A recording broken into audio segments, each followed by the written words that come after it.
Moi, j'ai voulu regarder la réalité en face. C'est cela, oui. Je n'ai jamais eu de compte à l'étranger, ni maintenant, ni avant. Ta gueule! Je ne voulais pas qu'on prenne une photo de moi au petit matin, glauque. Je tiens à dire que c'est un mensonge. Les sbroufs, c'est vous! Du calme, camarade! La République, c'est la fermeté dans l'application de la loi. J'hallucine. Mais je sais pas pourquoi tu t'énerves. C'est que les affaires privées se traitent en privé. Je vais vous faire une confidence. Je me lève le matin et je me couche le soir. Tu fermes ta petite bouche, tu me parles de politique. Bonsoir à tous et bienvenue dans ce deuxième numéro de l'Hebdo Politique saison 2. L'Hebdo Politique, Nicolas Kirillovitz. Une émission à la forme inhabituelle cette semaine puisque je ne reçois pas un mais deux invités connus pour leur franc-parler. Le premier, Eddie Haight, président du PRG Yvelines, conseiller régional d'Île-de-France, ancien maire de Carrières-sous-Poissy. Bonsoir. Bonsoir. Le second, Carl Olive, conseiller général EMP des Yvelines, également maire de Poissy. Bonsoir. Bonsoir, j'aime bien votre générique. J'ai voulu regarder la réalité en face, selon François Hollande. Bah nous aussi, sauf que j'ai pas l'impression d'avoir la même vue. On aura l'occasion d'en reparler. Chaque mois, messieurs, c'est une nouveauté cette saison. Nous vous retrouverons pour débattre de l'actualité. Thème retenu pour cette émission, cette première, le Sénat qui rebascule à droite et mondial de l'automobile qui oblige l'emploi dans le secteur automobile dans les Yvelines. Une seule règle à respecter, pas de langue de bois. L'Hebdo Politique sur Sensation. Carl Olivier, Eddie Haight, pour ce premier thème, nous allons parler de l'actualité la plus récente, il s'agit des sénatoriales. Cette semaine, la droite a récupéré la Haute Assemblée que le Parti Socialiste avait conquis 3 ans auparavant. La droite réunie sans le centre a remporté en tout 12 sièges de plus par rapport à l'ancienne mandature. Ce n'est pas suffisant pour atteindre la majorité absolue de 175 sièges. Cette majorité ne se fera que grâce au groupe du centre qui passe de 32 à 40 sénateurs. Carl Olive, en tant qu'élu MP, cette victoire, j'imagine, vous ravit. Oui, puis je pense qu'en tant qu'élu yvelinois surtout, on est au cœur des Yvelines ici dans ces studios. Gérard Larcher, qui est un homme de terrain, est réélu après 2008. Je pense que c'est un vrai succès pour le pays, un vrai succès pour les Yvelines. Sans majorité absolue, est-ce que c'est un peu une victoire au goût inachevé finalement ? Est-ce que c'est faut... pas la vague bleue imaginée ? Oui, faut arrêter. Il y a deux manières de voir les choses. Il faut qu'on soit pragmatique puisque vous parlez de pas de langue de bois. Commencer par dire qu'effectivement, il y a eu une parenthèse du Sénat à gauche et où on n'a pas vu grand-chose se passer et qu'on a ici un personnage d'État avec une stature d'État qui devient, au sens propre comme au sens figuré, et qui devient le deuxième personnage de l'État. Donc c'est une très belle victoire qui mécaniquement, il faut le dire, poursuit celle des municipales, des européennes, et je l'espère préfigure celle des régionales et avant des cantonales. Le bon score du centre, c'est une bonne nouvelle ou c'est une menace supplémentaire avec les taux du FN, les taux du centre ? Il n'y a pas de menace dès lors qu'on parle de mouvement républicain. Personnellement, humblement, j'ai été élu à Poissy dans une concorde locale totale, et c'est parce qu'il y avait l'union que nous l'avons porté. S'il n'y a pas d'union dans les prochaines années, il ne faut pas rêver, on ne se rapprochera pas de nos administrés. La politique politicienne, sur le terrain, les administrés ne veulent pas en entendre parler, et ça ne peut pas fonctionner. Gérard Larcher a fait une campagne de terrain, d'engagement de terrain, de proximité. Il est allé voir sur le terrain les gens, les uns après les autres, dans tous les coins de France, et c'est pour cette raison qu'il a été élu. Parce que l'information du terrain, c'est elle qui remonte, et ce n'est pas une imposition du haut vers le bas. C'est toute la différence. Alors avant de vous donner la parole, Eddie Haight, pour être le plus précis possible, la gauche compte 156 sénateurs dans la nouvelle assemblée, le centre 40, la droite 150 et le FN 2. Ces chiffres ne sont pas totalement arrêtés puisque les sénateurs ont jusqu'au 7 octobre, c'est-à-dire mardi, pour se rattacher à un groupe. Eddie Haight, le PRG est l'allié indéfectible du Parti Socialiste. C'est une nouvelle défaite pour la gauche après les municipales et les européennes. Est-ce qu'on est rentré dans un cycle de spirale infernale pour la gauche ? Alors, on peut toujours, effectivement, à gauche, se dire que la défaite n'est pas aussi importante qu'on pouvait la craindre. Ce qu'a dit Jean-Christophe on était majoritaire, on se retrouve minoritaire. Donc, très techniquement, on a perdu le Sénat, qui est la deuxième assemblée en France. Maintenant, nous avons payé aussi l'effet mécanique des défaites successives aux élections municipales, qui arithmétiquement ne nous permettaient plus de conserver, en termes de grands électeurs, le Sénat. Mais je crois qu'il faut aussi qu'on analyse les causes réelles de cette défaite et la déception des grands électeurs, qui sont quand même des élus, des conseillers régionaux, des conseillers généraux, des maires, des adjoints aux maires, qui ont une vision de l'aménagement du territoire et de ce qui se passe. Et la réforme des rythmes scolaires, la réforme territoriale, mais aussi la baisse des dotations globales aux collectivités, ont suscité d'énormes inquiétudes chez les électeurs, les grands électeurs de gauche comme de droite. Donc aujourd'hui, le résultat est celui que nous connaissons. Gérard Larcher, sénateur des Yvelines et président du Sénat, il l'a déjà été. en tant que deuxième homme de l'État, moi je lui adresse mes félicitations pour son élection au Sénat. Il devra maintenant faire en sorte que le Sénat ne soit pas non plus confisqué par un clan, comme ça pouvait être sous-entendu à un moment donné pour servir les desseins présidentiels de tel ou tel. Le Sénat a un rôle à jouer dans le processus législatif. Il faut que le Sénat reprenne toute sa place. Et moi je regrette que les divisions à gauche, pendant les 3 ans de la présidence de Jean-Pierre Bel, aient bloqué autant de textes si importants au Sénat, entre les divisions qui ont régné et les approximations sur certains dossiers. Aujourd'hui, on a un résultat qui n'est pas à la hauteur de ce que nous espérions. Plus précisément, vous savez ce que dit Eddy Haït sur la baisse des dotations. on aura l'occasion d'en reparler. Simplement parce que ça a agacé les électeurs qui votent justement, pour les grands électeurs qui votent pour ces sénatoriales. À Poissy, nous avons 107 millions de budget à l'année. 1 million, 1 million, 1 million. 2014, 2015, 2016 sur les baisses des dotations de l'État. Ça agace fortement. Et c'est le message que ces personnes-là envoient aux administrés. Votre parti, Eddy Haït, le parti radical de gauche, a perdu beaucoup pendant ces élections. Le PRG passe de 13 à 9 sénateurs. Est-ce que votre parti, notamment avec une défaite symbolique, celle de votre président, Jean-Michel Bailey, votre parti souffre-t-il de l'alliance avec le PS ou alors cette défaite, il le doit à lui tout seul ? Alors, il y a plusieurs raisons à ces pertes de 4 sénateurs. Déjà, nous étions en grand nombre renouvelables, nos sénateurs. Donc, on s'exposait davantage à une non-réélection. Et ça a été le cas aujourd'hui. 4 sénateurs ont été battus, dont Anne-Marie Escoffier, ancienne ministre déléguée à la décentralisation, et Jean-Michel Bailey, président du PRG. Il y a plusieurs raisons. Il y a des divisions internes, dans le sud-ouest notamment. Et puis, il y a non-respect partiel de l'accord par notre partenaire socialiste sur les territoires. Et puis, il y a aussi les conséquences effectivement d'une alliance gouvernementale. Mais je veux dire, on ne va pas aujourd'hui, parce qu'on perd, dire c'est le fini. grand frère socialiste qui nous a emmenés dans le mur. Quand on gagne, on partage la victoire et ses gains en termes de capacité à porter des projets. Mais il faut vraiment qu'on arrive à entendre ce qui s'est exprimé par les grands électeurs. Là, on est sur des gens qui animent la démocratie locale, à côté des électeurs, je dirais plus ordinaires, enfin le citoyen. Et donc, il faut comprendre que si ceux qui portent la nation au niveau de la commune, des départements et des régions se sentent bousculés, il faut peut-être s'interroger, peut-être revoir des calendriers sur certaines réformes, peut-être rassurer, même s'il faut poursuivre le redressement des comptes publics. Il n'empêche qu'il y a un message à adresser aux grands électeurs et rapidement. Des grands électeurs qui ont choisi pour certains le Front National. C'est l'autre grand enseignement de ces sénatoriales, c'est la marche en avant du Front National qui continue. Pour la première fois de son histoire, le FN réussit à faire rentrer au sein du Sénat 2 sénateurs, Stéphane Ravier et David Rachlin, tous deux des élus du Sud-Est. Pour la gauche, tout à l'heure, j'ai évoqué une spirale infernale. Là, il s'agit de l'inverse, on peut le dire. Peut-on encore arrêter le Front National, Carl Olive, dans sa marche en avant ? Je crois qu'il ne faut pas se tromper de combat d'abord. Comme je disais tout à l'heure à l'entame de cette émission, j'aime beaucoup votre générique. Premier mot de François Hollande dans votre générique, fermeté dans l'application de la loi. On partage la même chose, sauf que la fermeté dans l'application de la loi, c'est l'application de la loi, c'est pas l'interprétation de la loi. Sauf qu'aujourd'hui, qu'est-ce qu'on constate ? C'est qu'on est systématiquement dans l'interprétation de la loi. On va proposer, par exemple, un découpage des collectivités territoriales, le gouvernement tranche, le lendemain, Martine Aubry à Lille dit « moi je ne suis pas d'accord ». Et puis on donne raison à Martine Aubry, 1 pas en avant, 2 pas en arrière. On parle d'application de la loi. Le Front National, il n'y a pas besoin d'être extrémiste, il n'y a pas besoin de faire partie du Front National pour appliquer la loi. Moi, c'est ce que je tente humblement de faire, mais simplement dans l'application de la loi. C'est pas très compliqué. Et après, il faut comprendre les gens, ce ras-le-bol sur le terrain. Parce qu'au Front National, aujourd'hui, vous avez, comme on l'a déjà entendu, des ouvriers, mais vous avez aussi une population immigrée qui vote Front National. Et ça, c'est un signal d'alerte qui nous est envoyé, à nous, élus républicains, de gauche comme de droite, parce que je pense qu'il faut effectivement balayer devant notre porte. C'est ce qu'il faut que nous fassions. Commençons déjà par mettre en place, effectivement, les lois républicaines, ces lois régaliennes. Et arrêtons d'interpréter systématiquement. Les gens en ont marre. Eddy Haït, vous êtes d'accord avec ça ?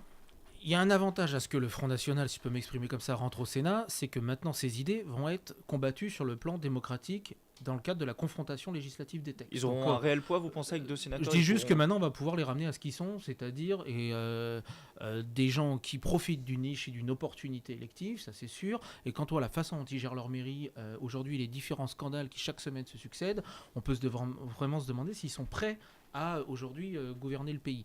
Maintenant, le Front National en France ne devait pas représenter plus de 1000 grands électeurs, il en fait près de 3000. Presque 4000. Voilà, donc cela veut dire clairement que des maires divers droite, des grands électeurs divers droite, certains de la droite républicaine ont fait le choix, mécontents d'apporter leur suffrage au Front National. Et moi, je peux pas laisser dire ça. Laisse-moi terminer, Karl, et après tu compléteras.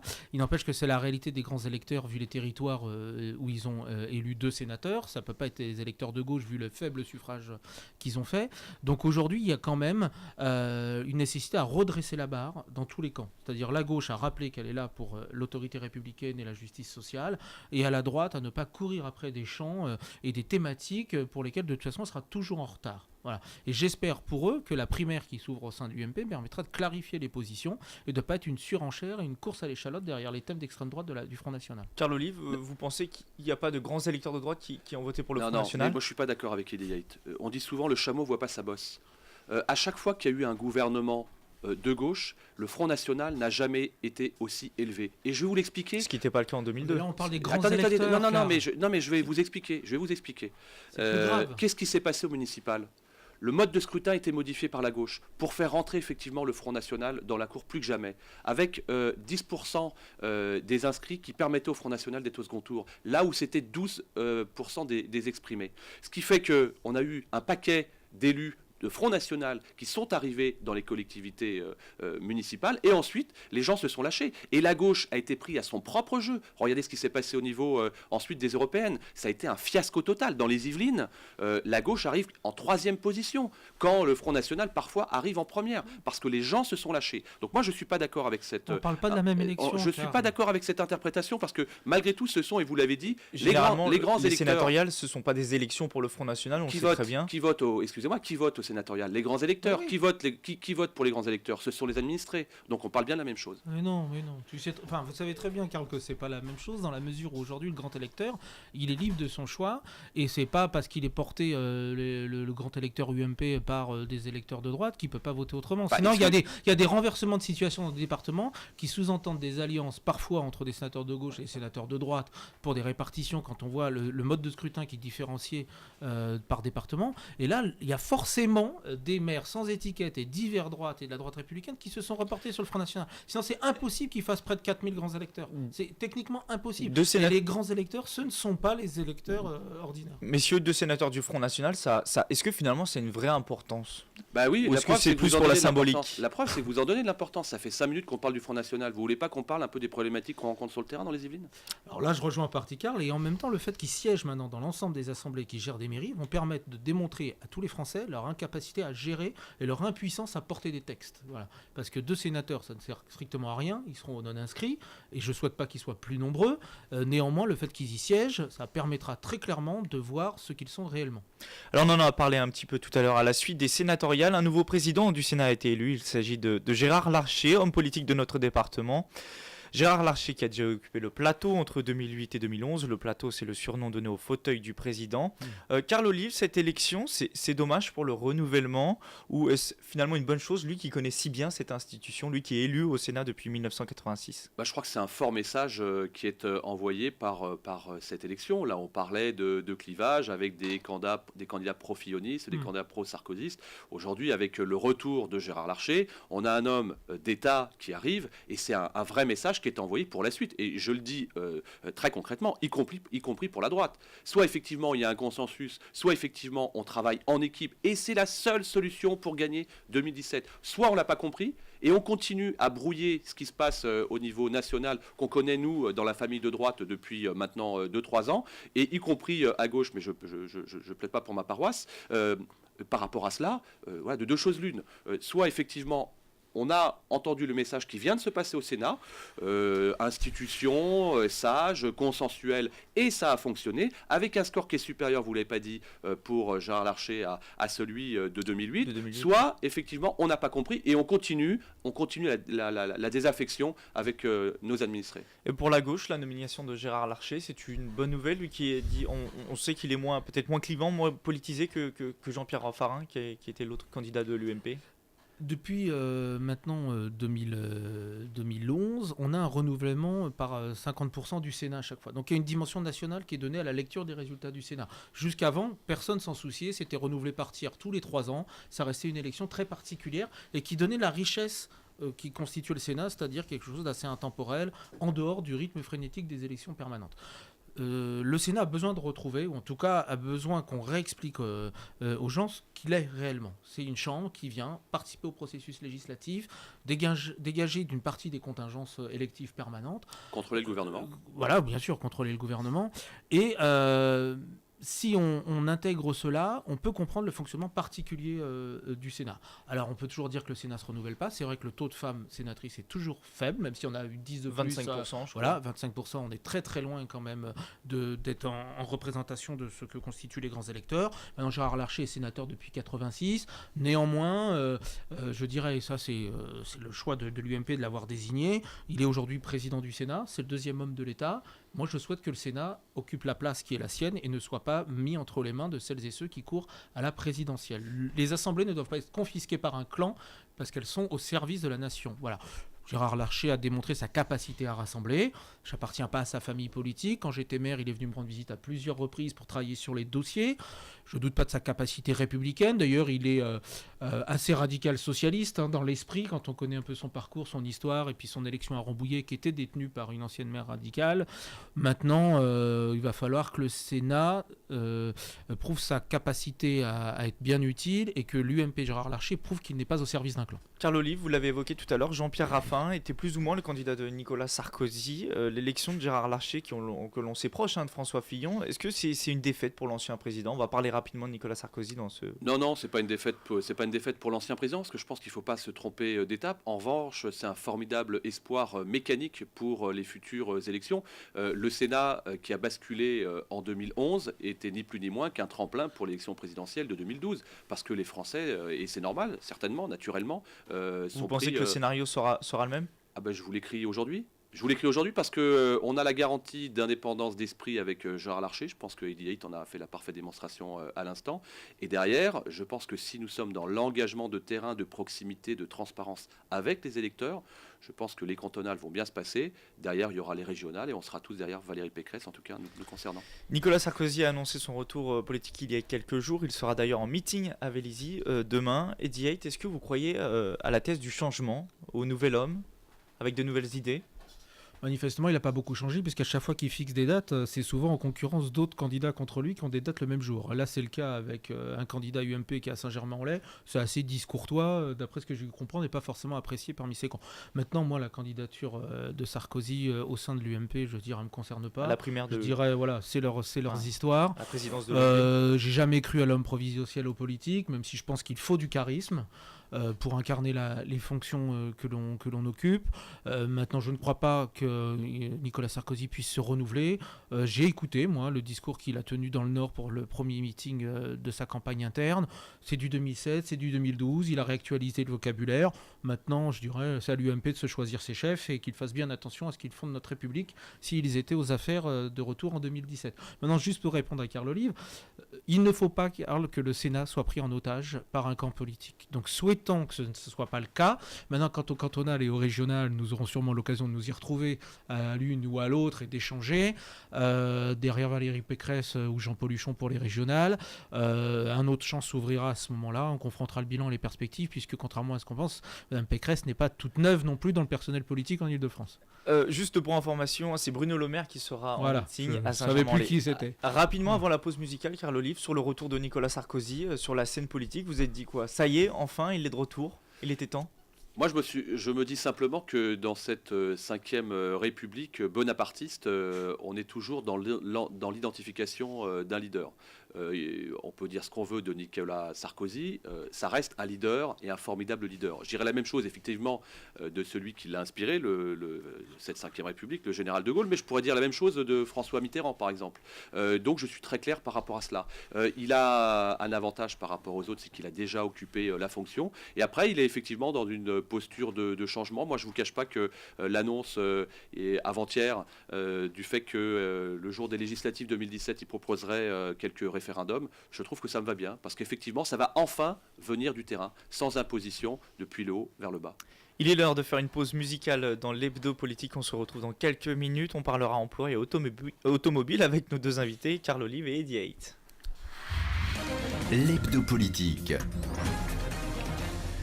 De retour dans l'hebdo politique après cette pause musicale, Eddie Haight, conseiller régional PRG d'Île-de-France, et Carl Olive, conseiller général UMP et maire de Poissy, sont nos invités dans le cadre d'un débat que l'on tiendra tous les mois. Après avoir évoqué les sénatoriales, on va aborder le thème de l'emploi et plus précisément de l'emploi dans la filière de l'automobile, une filière plus qu'importante pour notre département. PSA, Peugeot, Citroën, Renault, Valeo, Fiat, BMW, Ford, des constructeurs, des équipementiers, des centres de recherche, 150 entreprises et en tout 45 000 employés du secteur travaillent dans les Yvelines. Et comme dans le reste de l'économie, les nouvelles ne sont pas forcément très bonnes. D'après l'URSSAF, en l'espace de 5 ans en Ile-de-France, 10 000 emplois ont été supprimés, touchés de plein fouet les Yvelines, premier employeur de la région. Carl Olive, maire de Poissy, vous connaissez ce sujet peut-être plus que tout autre. Votre ville abrite un site de PSA Peugeot Citroën, plus de 6000 salariés.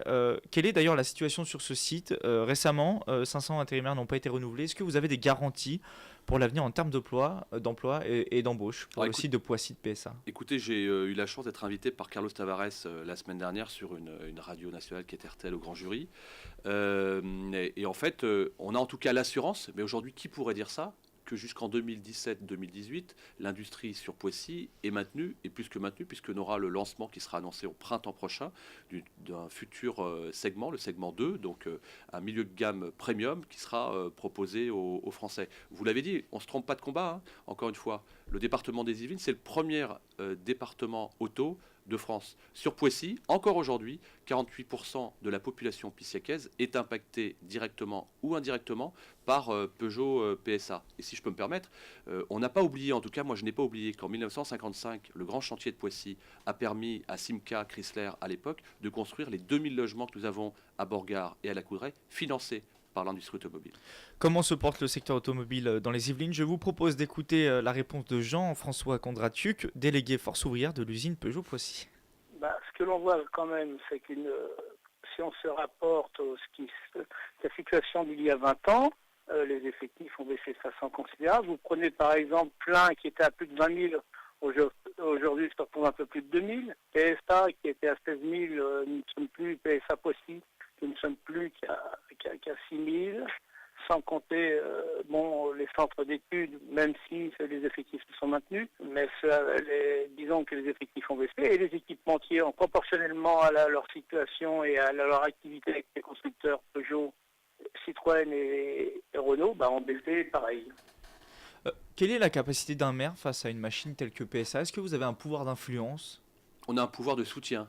Et justement par rapport à ce que je viens de dire sur le fait qu'aujourd'hui encore 48% de mes administrés sont impactés directement ou indirectement, de soutien et surtout de le faire savoir et puis de répondre effectivement aux sollicitations de l'employeur, d'abord de renouer ce lien social qui est important. Dès notre arrivée avec le député David Douillet, on a tout de suite rencontré effectivement les dirigeants de l'entreprise pissiacaise et nationale pour leur dire venez s'il vous plaît comme jadis insuffler du lien social. Alors on a renoué dans le domaine sportif, dans le domaine culturel, on a demandé à Peugeot de mettre en place des véhicules électriques qui puissent être mis à la disposition de la ville de Poissy et ça le fait. Mais je voulais vous dire quand même que depuis 2009 le Conseil général des Yvelines dont je fais partie aujourd'hui et aujourd'hui sous l'impulsion de Pierre Bédier, 220 millions d'euros ont été injectés sur l'appui à la filière automobile. Ça ne concerne pas seulement, et voyons pas simplement aux frontières de Poissy, la ville de Poissy, et pas seulement le constructeur PSA, mais Flin, également Vélizy en recherche et développement. Eddie Haight, vous qui avez été maire de le Carrière... conseil régional, on a fait des sollicitations, on a eu 0 francs, 0 centimes. Eddie Haight, vous qui avez été maire de Carrière sous Poissy, une ville qui accueille aussi des installations de PSA Peugeot Citroën, j'imagine que vous êtes également attaché au secteur. Est-ce que c'est une fatalité, les mauvaises nouvelles pour ce secteur, les pertes d'emplois ? Alors, l'industrie automobile pour les Yvelines en général et la vallée de Seine en particulier est prégnante de notre histoire industrielle. Donc on a les élus locaux une responsabilité particulière vis-à-vis de ce secteur, puisqu'il est à l'origine de nombreux emplois. Et à l'inverse, les entreprises telles que Renault et PSA ont une responsabilité en termes de maintien de l'emploi sur le territoire, car ce sont derrière des familles, donc des gens qui ont accès à l'emploi et des enfants qui ont accès derrière à la possibilité de rester sur leur territoire. Il y a peu, on disait que l'industrie automobile avait mangé son pain blanc. Aujourd'hui, le ministre de l'économie, en visite à PSA récemment, a indiqué que maintenant, ils avaient enfin mangé leur pain noir, donc ça allait reprendre. Il y a les enseignes nationales qu'il faut soutenir, telles que PSA et Renault, mais il y a aussi le soutien en général à l'industrie automobile. Toute voiture qui serait fabriquée à plus de 50% en France et créant de l'emploi doit être soutenue. Donc la région Île-de-France, à travers le pôle de compétitivité Moveo, injecte des millions et des millions depuis des années dans l'industrie automobile pour soutenir cette filière, la pousser vers l'innovation.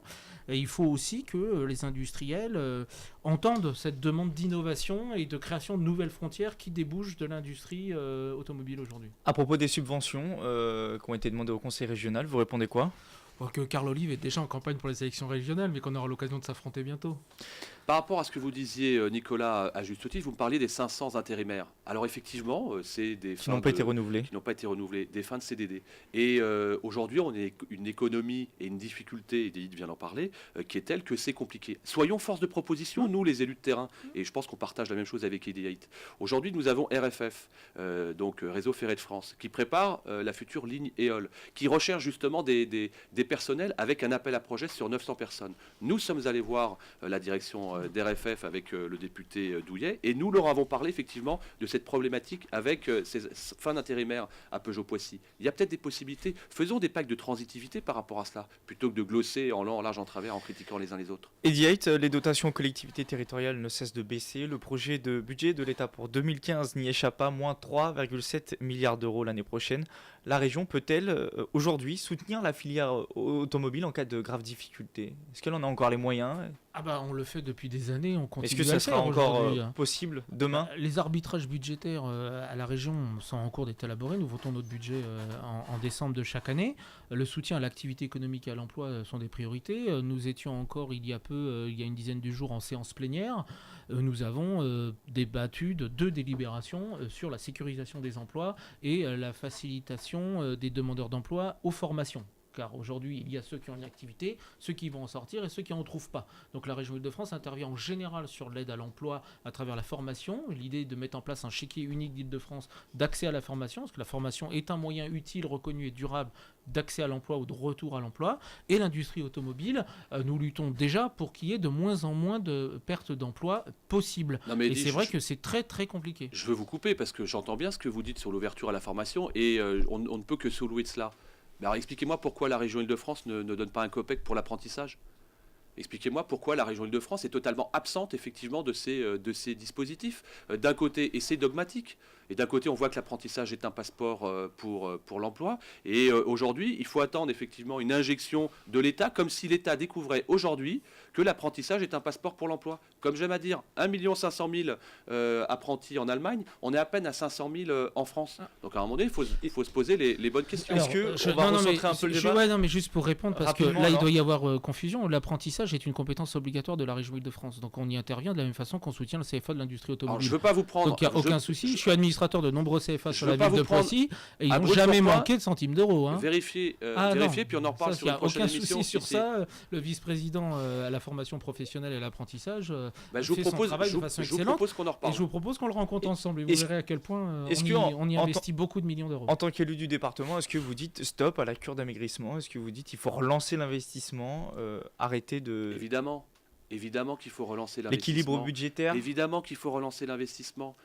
À Poissy, le développement économique pendant 6 ans, c'est 0,05% du budget global, 500 000 euros. J'ai 300 agents qui ont été embauchés de façon supplémentaire. On était 800, on est 1100 aujourd'hui, sur une strate de ville moyenne en France de 39 000 habitants, où on devrait être 750 à 800. Effectivement qu'il faut relancer l'investissement. Pour autant, Imaginons d'être compétitifs, imaginons d'être effectivement innovants, faisons comme le conseil régional avec Moveo, faisons comme le conseil général en s'appuyant sur les recherches et développement, et là on va être plus compétitifs, et on va garder, entre guillemets, nos matières grises qui partent aujourd'hui outre-Manche, qui partent outre-Atlantique, et on va surtout garder nos entreprises. Arrêtons de taxer nos entreprises. À Poissy, avec l'intercommunalité Poissy à Cher-Conflans, la première décision que j'ai prise, c'est de baisser le taux de la CFE, de l'ancienne taxe professionnelle, et elle est lissée sur 10 ans, ce qui n'avait jamais été le cas auparavant. Là, on envoie des vrais messages. Après, c'est gagnant-gagnant. Et D8 la baisse des dotations globales de fonctionnement aux collectivités territoriales, elle aura forcément un impact sur l'investissement public, puisque les collectivités locales représentent 75% en gros de l'investissement public, que ce soit dans les constructions, dans l'innovation. Ça a une conséquence. Maintenant, cet effort participe au redressement des comptes publics. Je ne vais pas polémiquer avec Karl, il n'était pas aux affaires il y a 10 ans, mais lui, à travers sa responsabilité, mais la dette publique a explosé ces 10 dernières années. Et donc aujourd'hui, il faut faire face à une situation, si on ne veut pas que la France se retrouve dans des situations qui ne seraient pas dignes du rang qu'elle occupe en tant que 5e puissance mondiale. Donc des efforts doivent être faits. Sur le fond, je ne suis pas favorable, moi, à cette cure d'amaigrissement qui est donnée aux collectivités territoriales. Puisqu'aujourd'hui, on leur demande d'exercer des responsabilités de plus en plus grandes. À la région Île-de-France, il nous faut trouver, si on cumule les efforts, près de 500 millions d'euros d'économies suite à ces baisses et à l'absence de recettes nouvelles suite à la suppression de fiscalité. Donc on a un vrai souci, et en même temps, on doit faire face à une responsabilité qui est celle d'assainir les comptes de la nation. Nicolas Kirillovitz, rapidement. On peut avoir une piste, notamment sur la redistribution de ce que disait Edith sur les dotations. Faisons de la redistribution. Et puis faisons en sorte, par exemple, dans le domaine de l'éducation. Pourquoi, effectivement, on ne donnerait pas des bons scolaires, par exemple, aux parents qui choisiraient d'aller dans le domaine public ou dans le domaine privé, qui pourraient être confiés à des organismes privés. On va pas ouvrir le débat aujourd'hui, mais ça pourrait faire un beau débat de l'émission. On va pas parler d'éducation nationale. Mais ça nous permettrait de moins saigner nos administrés. En termes d'emploi, le MEDEF a récemment annoncé des mesures pour relancer l'embauche et créer 1 million d'emplois. Parmi celles-ci, on retrouve l'aménagement du SMIC, l'assouplissement des 35 heures, l'ouverture des commerces le soir et le dimanche, ou encore la suppression de 2 jours fériés ou le recul du départ de l'âge à la retraite. Dans son ensemble, ces mesures vont-elles dans le bon sens, Karl Olive? Écoutez, déjà, je pense qu'il faut que nous soyons pragmatiques. Vous pouvez m'expliquer pourquoi, par exemple, le dimanche, les magasins sont fermés alors que les gens qui travaillent... C'est la loi. Vous parliez de l'égalité tout à l'heure. Oui, mais attendez, d'accord, sauf qu'on peut très bien, puisqu'on cherche des pistes de travail, on peut très bien imaginer une évolution de la loi. Je ne parle pas d'une interprétation de la loi, une évolution de la loi. Aujourd'hui, il y a un maximum de personnes qui seraient ravies de pouvoir aller consommer le dimanche. C'est ce qui se passe juste ailleurs. Moi, j'aime bien le benchmark, la comparaison par rapport aux autres pays, premièrement. Deuxièmement, défiscalisation des heures supplémentaires. À l'arrivée du président Hollande, on a fiscalisé les heures supplémentaires en nous disant ça nous permettra d'embaucher. Je suis chef d'entreprise. Fiscalisation des heures supplémentaires. Qu'est-ce que j'ai dit aux jeunes qui travaillent avec moi? Je continue à vous donner des heures supplémentaires, sauf que vous serez fiscalisé dessus, comme moi je le suis, parce que c'est la loi. Et à l'arrivée, je n'ai pas embauché, et on a fait deux mécontents, et l'employé et l'employeur. Donc vous êtes pour certaines de ces mesures, mais pas toutes forcément? Moi, je suis effectivement pour la défiscalisation des heures supplémentaires, même si c'est simplement un pansement sur une jambe de bois, je suis d'accord. Je suis pour un retour négocié du travail pour libérer effectivement les 35 heures. Et là, je suis d'accord. Les gens qui veulent travailler plus, et vous le savez ici, vous jeunes journalistes, vos dirigeants, ils passent leur vie à bosser. On va s'en plaindre ? Non, personne ne s'en plaint. Et D8, sur ces mesures du MEDEF, est-ce qu'il y en a quand même certaines à retenir? Le MEDEF est dans son rôle, il propose... syndicat du patronat, il propose ce qu'il considérait de son corpus idéologique et des pistes de solutions. Elles ont été étudiées. J'ai l'impression qu'elles ont été aussi vite rangées qu'elles ont été sorties, tellement lui-même a été contesté en partie en interne. Maintenant, sur la question du travail dominical, par exemple, c'est évoqué par Karl Olive, et très justement, dans plein de pays du monde aujourd'hui, les magasins sont ouverts 7 sur 7, quasiment 24 heures sur 24. Le dialogue social, il doit trouver les solutions. Moi, j'y crois au dialogue social. L'ouverture du dimanche... ok, faisons un débat là-dessus. Par contre, soyons assurés qu'il n'y ait pas de pression sur l'employé qui se retrouverait obligé de travailler le dimanche. Parce que l'idée, c'est quand même qu'il y ait un jour de repos dans la semaine garanti par le droit du travail. Pour régler le problème, est-ce qu'on pourrait imaginer un référendum sur une telle question qui semble tout de même passionner? Moi, je suis attaché au dialogue social, à la construction de notre pays, et il y a des syndicats qui sont là pour ça. On ne peut pas dire d'un côté, ils ne représentent personne, et d'un seul coup, on a appelé immédiatement à une consultation populaire. Bon, maintenant, le référendum, il a un outil, et il porte sur des questions précises. Et ça, c'est le président qui doit décider de sa saisine. Maintenant, les syndicats, ils ont un rôle à jouer. Ils doivent être aussi force de proposition et dans une capacité à réformer et pas être dans une position simplement de défense ou de conservatisme. Les réformes structurelles telles qu'en parle Eddie Heitch, je partage complètement. Il n'y a pas de référendum à faire par rapport à cela. En amont, il y a un vrai dialogue social à avoir, comme du côté de nos amis allemands le font, avec la participation des syndicats dans les conseils d'administration, des représentants du personnel, ce qui n'est pas le cas aujourd'hui dans notre pays. En revanche, sur des réformes effectivement sociétales, par exemple, on peut imaginer qu'il y ait un référendum, sans problème. Dernière question sur les 35 heures, ça a été un temps évoqué, Manuel Valls a dit qu'on n'y touchera pas. Est-ce que c'est un peu le boulet finalement de la gauche, 35 heures? C'est un sujet inabordable aujourd'hui? À travers mes expériences professionnelles, je travaillais pour un cabinet qui faisait de la réduction du temps de travail. Et la loi Aubry 1 avait une contrepartie en termes d'emploi sur la réduction du temps de travail. La loi Aubry 2 était plus souple pour permettre plus de facilité et à moins bien fonctionner. La répartition du temps de travail, moi je considère qu'elle est une des solutions à la crise aujourd'hui. Et à condition que ces gens, avec ce temps libéré, aient accès à un certain nombre de choses. Donc se pose la problématique du pouvoir d'achat. Et on est tendu aujourd'hui. Crise du pouvoir d'achat, partage de moins en moins important du travail, puisque moins de travail, difficulté d'accès aux heures supplémentaires, suppression de la défiscalisation, mais je ne rentrerai pas sur le débat de fond, et puis incapacité des entreprises à créer de nouvelles dépenses pour payer le salarié. Donc on est à un moment donné où le modèle de la réduction du temps de travail, du temps partagé, de la société du temps partagé est mis en cause. Moi j'ai eu la chance de travailler 4 jours par semaine. Ce qu'on appelait les 32 heures. Il ne reste plus beaucoup de temps. Voilà, je sais, mais je fais justement 32 heures. Et donc la question du temps partagé, elle ne doit pas être sacrifiée parce qu'on est en période de crise et qu'il faut vraiment la conserver et avoir un vrai débat de fond sur cette problématique-là. Il faut être simplement, je crois, lucide et pragmatique. Et effectivement, oui à la répartition du temps de travail, oui à la planification du temps de travail. Vous savez, je vais prendre un exemple léger, il y a des périodes qui sont très chargées, très denses. Je prends le cas, par exemple, des gens qui travaillent en montagne. Effectivement, entre le mois de décembre et le mois de mars-avril, il y a beaucoup besoin de personnel, etc. pour les saisons de ski. C'est compliqué quand même de faire du ski au mois de mai, au mois de juin. Donc il y a besoin de moins de personnel. Alors laissons ces personnels aller en vacances et faisons-les surtravailler s'il le fallait. Alors, avec leur accord, pendant ces périodes denses. L'hebdo politique, Nicolas Kirillovitz. Eddie Heitch, je le rappelle, vous êtes conseiller régional PRG d'Île-de-France, ancien maire de Carrières sous Poissy, Carl Olive, conseiller général UMP des Yvelines et également maire de Poissy. Merci d'avoir répondu à notre invitation tous les deux. On vous retrouve le mois prochain pour une nouvelle émission.